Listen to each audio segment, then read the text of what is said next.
Hi guys, i-share lang po ako sa inyo guys.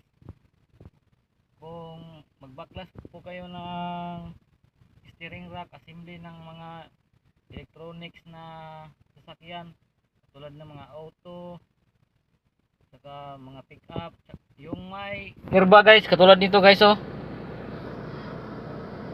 Pag baklas niyo ng steering rack, dapat nakalock yung guys, yung susian nyo para hindi magalaw tong manubela.